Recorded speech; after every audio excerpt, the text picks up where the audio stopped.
Strip the logos off a modern fast food restaurant, and the building almost disappears. Gray box, brown panels, flat roof, big windows. Is this McDonald's, Wendy's, Taco Bell, Burger King, Popeyes? Without the sign, the answer gets weirdly hard. Now, cut back a few decades. Pizza Hut had the red roof. Taco Bell looked like a tiny mission. Wendy's had the glass solarium. McDonald's could be spotted from the road before you read a word. So why did they all trade landmarks for boxes? And if customers do not need to notice the building or sit inside, what is the restaurant being designed for? For a lot of people, the memory is not just the food, it is the building. Red roofs over brown brick, orange tile floors, plastic booths bolted to the wall, a playground visible through the glass, a salad bar near the counter, neon signs, hanging lamps, brown trays, paper crowns, birthday parties, and windows shaped in ways no normal building would ever need. Not every location looked the same, and nostalgia can make old restaurants feel cleaner, brighter, and more magical than they really were. But the point is that these places had physical cues. A child in the back seat could spot the roofline, the colors, or the windows from the road before anyone read the sign. That recognition was not accidental. The building itself worked like advertising. It told you where you were before you opened the door, which makes the modern version strange. Why would a brand give up architecture that made it instantly recognizable? Fast food grew up along roads, and roads changed what a restaurant had to do. A driver passing at 30 or 40 miles per hour did not have time to study a menu, compare prices, or notice a small storefront. The restaurant had only a few seconds to be seen, understood, and remembered, so the building became the message. That is why early chains leaned into shapes that could be recognized from a distance. McDonald's used golden arches that were originally part of the building itself. Pizza Hut used a red roof with a shape you could identify before you saw the sign. White Castle looked like a tiny fortress, turning a hamburger stand into a landmark. This was part of a larger roadside style often called Googie architecture. In simple terms, Googie was architecture for the age of cars, rockets, neon, and television. It used sharp angles, sweeping roofs, bright colors, glass walls, towers, and oversized signs to look modern and impossible to miss. For fast food companies, that style solved several problems at once. The roofline pulled your eyes off the road. The sign told you where to turn. The colors separated one chain from another. The whole building promised speed before a customer ever reached the counter. In a world before smartphones, map apps, and online reviews, that mattered. A recognizable building reduced risk. You knew what kind of food it served, how ordering worked, and roughly what it would cost. So if recognition was such a powerful advantage, why did the biggest chains start moving away from it? The answer was that fast food stopped being only a quick stop and started becoming a place to spend an afternoon. By the 1970s and 1980s, chains were building restaurants that asked families to come inside. Pizza Hut was not just a counter with ovens. It had red-roof dining rooms, booths, table service, pitchers of soda, and a salad bar.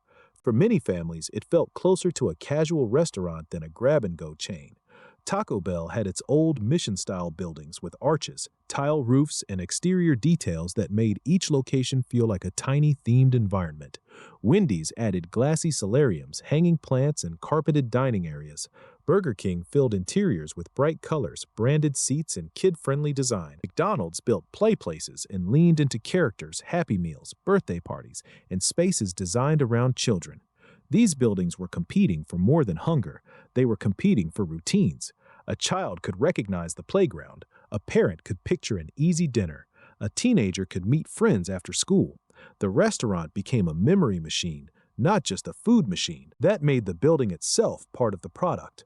The roof, the booths, the characters, the play area, and the salad bar all gave customers a reason to return. But the problem with designing for a specific moment is that the moment eventually passes. The same colors, shapes, and interiors that once felt exciting would later start to feel old. By the early 2000s, those older dining rooms were not just dated, they were carrying a reputation problem. Fast food was being criticized more publicly for calories, portion sizes, processed ingredients, and its role in American eating habits. Books, news segments, lawsuits, and documentaries, including the era around Super Size Me, helped turn the fast food counter into a symbol of unhealthy convenience. No single movie caused the redesigns, but the pressure changed what restaurants needed to communicate. At the same time, fast casual chains were teaching customers to expect a different kind of quick meal. Chipotle used simple menus, open prep lines, metal finishes, wood surfaces, and language about fresh ingredients.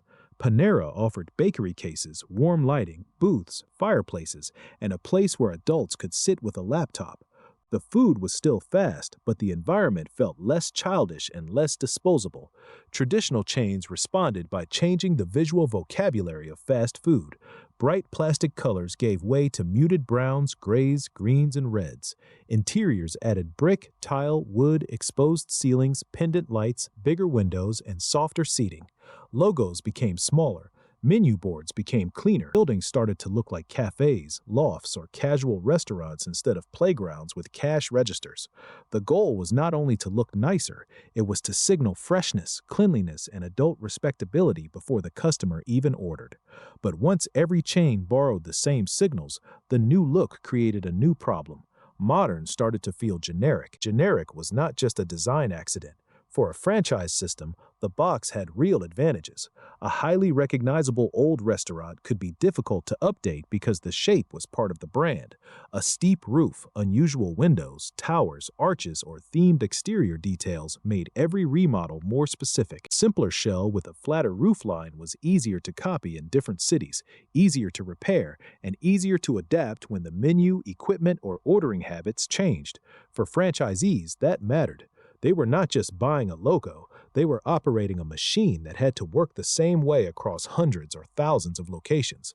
Predictable layouts made construction easier to plan. Standardized kitchens helped crews move faster. Similar drive-through lanes, pickup shelves, storage areas, and dining rooms made training and operations more repeatable. This did not mean every modern redesign was automatically cheaper. Some new buildings used expensive materials, digital systems, or larger footprints, but the recurring appeal was control. A rectangular restaurant could be remodeled in stages, refreshed with new finishes, or converted for mobile orders without rebuilding its entire identity. On screen, the transformation is almost mechanical. The distinctive roofline gets shaved down. The dining room becomes a flexible rectangle. The kitchen locks into a standard grid. The drive-through wraps around the side. A pickup zone appears near the entrance. The result looked less memorable, but it was easier to multiply. The next step was not just making the building easier to copy, it was making the building handle more kinds of customers at the same time. A modern fast food restaurant can be serving dine-in guests, drive-through cars, mobile app orders, delivery drivers, curbside pickup, kiosk orders, pickup shelves, and digital kitchen screens all at once. The customer no longer enters through one front door and follows one path to the counter. Orders now arrive from the parking lot, the phone, the delivery app, the self-service kiosk, and the speaker box. McDonald's made this shift visible with its Experience of the Future remodels. These locations added self-order kiosks, table service, mobile ordering, delivery support, drive-through pickup, and curbside pickup. The restaurant was no longer designed around a single cashier line. It became a place where orders could be placed in multiple ways, routed into the kitchen, and handed off through different exits. Wendy's described its global next-gen design in even more direct operational terms. The company called it digital first, with a claimed increase of up to 400 times digital capacity. It also included a high-capacity kitchen intended to raise output by nearly 50%. That is not just a new look. That is a building designed around volume, screens, and separate pickup flows. Taco Bell pushed the same idea into a smaller footprint with Go Mobile.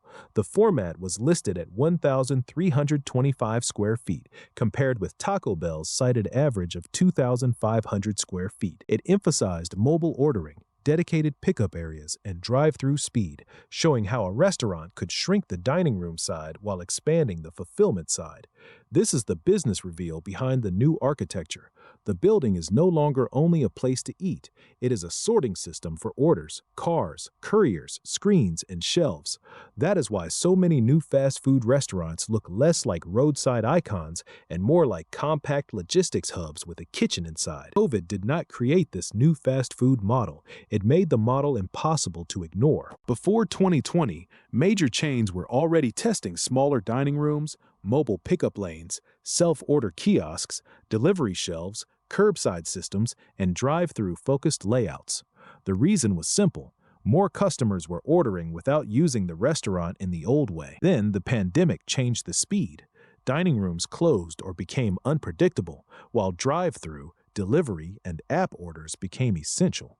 A store that could move food through a window, a shelf, or a phone order had a clear advantage over one built mainly around tables and a front counter. So companies accelerated investments that were already underway. They added more digital ordering, redesigned pickup zones, expanded drive-through capacity, and treated the dining room as one part of a larger fulfillment system. That does not mean every chain wanted the dining room to feel bad or that every location was built to push people out, but the priority shifted. Once the meal is mostly a transaction, what happens to the memory of the place? That trade-off is why this change feels so personal. People remember when a Taco Bell looked like a Taco Bell, with its arches, tile, and strange little mission-style roofline. They remember Pizza Hut buildings so clearly that even after they become used car offices, vape shops, or local restaurants, the red roof still gives them away. Those buildings were not perfect. Many were expensive to maintain, awkward to update, and built around dining habits that chains no longer see at the same scale. A bold exterior could become a problem when a company wanted a cleaner national image, a cheaper remodel, or a layout that worked for delivery drivers and mobile orders. But the old designs did something important. They made the restaurant feel like a destination. A child could spot the building from the road. A family could say, "We are going to Pizza Hut," and the place itself felt like part of the plan. The shape, colors, booths, lamps, signs, and roof were all part of the memory. The newer version often works better as a machine. It can process more orders, separate pickup from dine-in, support delivery apps, and reduce the cost of remodeling across thousands of locations. But inside, many of these spaces now resemble offices, banks, airport waiting areas, or hospital cafeterias. So convenience did not just change how fast food is ordered, it changed what the building is supposed to be. Less of a place to spend time, more of a place to collect a bag. The personality did not disappear completely, though. It moved somewhere else. Most chains now look alike because they are solving the same problems: speed, flexibility, drive-through capacity, delivery, mobile ordering, and a modern image. The twist is that identity moved into logos, packaging, apps, menu screens, signs, pickup shelves, and ordering interfaces. Thanks for watching. Tell me in the comments which old fast food building you still recognize instantly. Fast food did not lose its personality by accident. It moved the personality out of the building and left the building to do the work.